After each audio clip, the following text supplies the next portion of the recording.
When I say modern station wagon, you might think of the Volvo V60 or the rather unfortunate Ford Flex. Some of our European friends are a bit more fortunate and might be familiar with the BMW 5 Series Estate or the Audi RS6 Avant wagon. However, few of you probably think about this.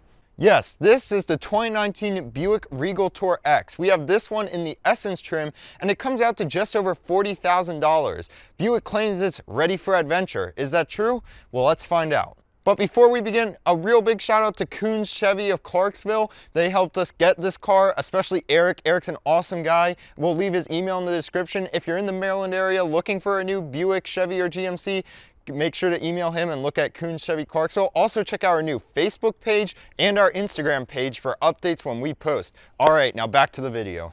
So first we're going to go around the exterior of this Buick Regal TourX. We're going to start up here at the front, and I really like how this thing looks overall. You can see we have our red, white, and blue Buick badge here, and you also have these nice chrome wings coming out of it. It's much nicer than if they just left a wide gaping grille.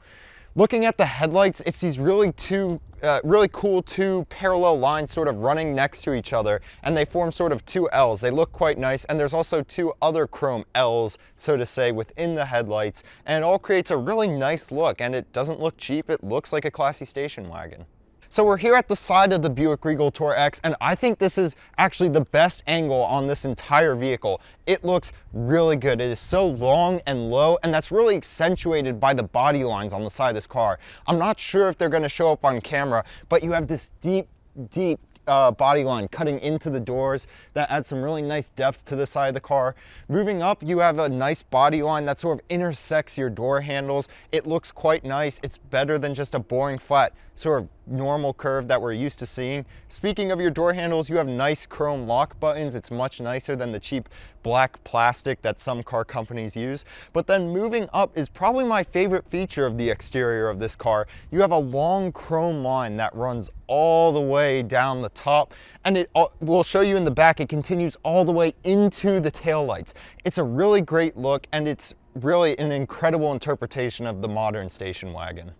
There is one other neat feature about the side of this vehicle, and that would be these black fender flares here. It's a black line that continues all down the car. Traditionally, I'm not a fan of black plastic being used on the outside of a car like this. However, I think it looks good in the contrast with this deep blue paint. I generally like it, and I think it makes the car look more rugged. Now, I know so far I've been laying nothing but praise upon this vehicle, really, so maybe it's time for some tough love when we come to the back. This is honestly probably my least favorite part of this vehicle. I think it looks really bloated back here. It doesn't match the rest of the car. I'm just not a big fan. But perhaps worse than that is the exhaust. These exhausts are completely fake. There is nothing in there. It's not even just like a fake trim on a real exhaust pipe. It's just completely fake. They should have done what Honda did in the Honda Civic video and have just put nothing here at all. It would have been better. But that doesn't mean it's all bad news back here. Remember that chrome strip I mentioned on the side that I loved so much? Here it is, coming all the way back into the taillights. I love how they integrated it. It's a high quality look, and I really like it. Talking about the taillights themselves, they kind of interact with the chrome strip. It's not like the chrome strip just cuts right through it. They sort of form an L with it and make this little square. It's quite an interesting look, and that is something that I truly dig. It almost makes up for the exhaust and the rest of the back. The back is actually really good. Jake doesn't know what he's talking about. I like the back, and it is subjective, but most people like it anyways in the first place, and Jake's just stupid. When you pop open the hood on this TourX wagon, you'll find a turbo 4-cylinder making 250 horsepower and 295 pound-feet of torque.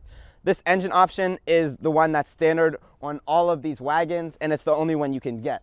Now, this will help the Buick Regal TourX achieve a 0 to 60 of 6.4 seconds. And if you check out the engine compartment, it's kind of unattractive. It's got this weird foam strip, which I'm pretty sure is for, not foam strip, sorry, aluminum strip, which is probably for cooling. But besides that, it's a rather unattractive engine bay. Now in the top of the line Essence trim, which will be for about $40K, you'll have some nice upgrades over the $30K base trim. Leather upholstery, adaptive cruise control, heated front seats, things like that.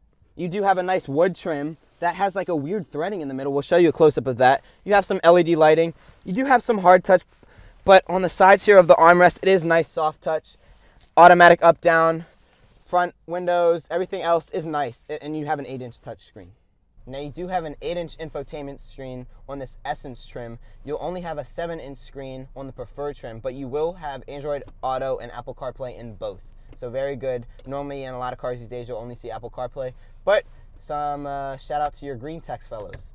Some other things to notice in the TourX is a very small glove box. That's kind of weird. You have nice side compartments, as I said, nice soft touch leather, but this shifter is a cheap looking shifter for $40K. It has this piano black trim on it, which is gonna get dusty. Why would you want something like piano black that gets dusty on something where your hand's always gonna be? Coming into the back of the TourX is still very nice. You still have the leather armrest. The wood trim extends back here. You have air vents, some USB outlets. You had USB outlets too in the small glove box, as I mentioned earlier, but it's a nice place to be. Another interesting thing to note is how small these little storage compartments behind the seats are. I don't know what you're gonna fit in there besides like 2 slips of Miss Roberts homework paper. Now we're going to show you the sunroof of a 2018 because our 2019 had it. It is absolutely sick. It is a massive panoramic sunroof. Now pulling back the curtain on the $1,200 sunroof, this thing is absolutely massive. It is a wagon, so it is a very long car, but this thing just stretches on forever. It is a $1,200 option though, but I think it is worth every penny. Unfortunately, only this small part of this front opens up, but hey. Now coming to the rather attractive back of the TourX, it is power liftgate. Click of the button twice, it will open up. Oh shoot, yeah, we're just gonna put that one down here. Yeah, wrong key. If we lift this one open, yeah, there we go. You have nice trunk room. Oh, yeah, there you go, Colin. We're gonna put both seats down with a button, and you're gonna have 74 cubic feet of storage. That is a nice wagon. The Regal TourX is a quirky car for sure. It was a joy to film with its unusual character that is just lacking in traditional passenger cars today. Well, if you like this video, please consider subscribing. We are a new channel and it helps us a lot. Check out our Facebook page and our Instagram page. And again, a special thanks to Kuhn Chevy Buick GMC of Clarksville. See you all in next week's video. Have an awesome week.